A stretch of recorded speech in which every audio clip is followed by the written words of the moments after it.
व्याप्तं येन चराचरम्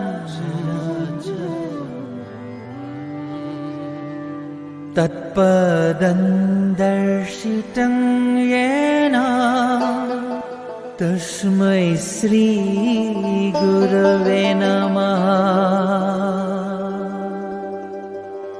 अखण्डमण्डलाकारं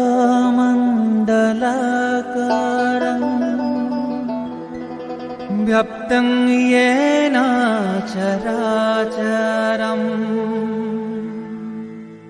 तत्पदं दर्शितं येन